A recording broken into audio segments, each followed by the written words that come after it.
আইনজীবী সাইফুল হত্যাকাণ্ডের 4 দিন পর শুক্রবার রাতে বাবা জামাল উদ্দিন বাদী হয়ে ৩১ জনকে আসামি করে নগরীর কোতোয়ালি থানায় হত্যা মামলা দায়ের করেন। অজ্ঞাত আসামি করা হয় ১৫ জনকে। এজাহারে উল্লেখ করা হয়, গত ২৬ নভেম্বর বেলা ১১টার দিকে রাষ্ট্রদ্রোহের মামলায় চিন্ময় কৃষ্ণ দাসের জামিন নামঞ্জুরকে কেন্দ্র করে ইসকনপন্থী আইনজীবীরা ক্ষুব্ধ হয়ে আদালতকে উদ্দেশ্য করে অশালীন ভাষায় আজেবাজে মন্তব্য করেন এবং আদালতে হট্টগোল করেন। তখন চিন্ময় কৃষ্ণ দাসের অনুসারীরা এজাহার নামীয় এবং অজ্ঞাতনামা আসামিরা প্রিজন ভ্যানের সামনে অবস্থান করে দায়িত্বরত পুলিশের কাজে বাধা দেয়।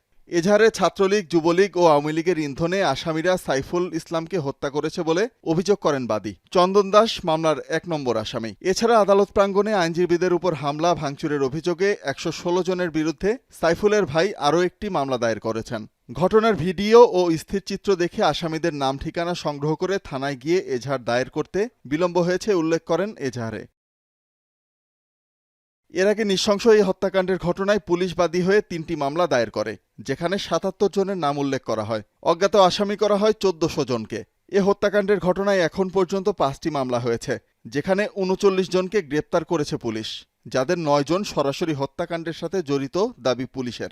পরিবারের পক্ষ থেকে যে এজাহার দায়ের করা হয়েছে সেখানে এই চিন্ময়ের নাম নেই। তারপর আমরা বিষয়টা তদন্ত করে দেখছি, যারা এই ধরনের ঘটনার সাথে জড়িত তারা যাতে প্রকৃতভাবে চিহ্নিত হয়, তাদের সংশ্লিষ্টতা যতটুকু সেটা সন্নিবেশিত হয়। প্রত্যেকটি বিষয়কে আমরা যথেষ্ট গুরুত্ব দিয়ে দেখছি, যাতে করে ন্যায় বিচারের প্রক্রিয়ায় আমরা আমাদের যতটুকু কর্তব্য রয়েছে সেটা আমরা উপস্থাপন করতে পারি। প্রতিটি মামলা গুরুত্বের সাথে দেখা হচ্ছে বলে জানিয়েছে পুলিশ। তবে যাকে ঘিরে এই হত্যাকাণ্ড, সেই চিন্ময় কৃষ্ণ দাসকে নিহত পরিবারের পক্ষ থেকে করা মামলায় আসামি করা হয়নি। এখন চট্টগ্রাম।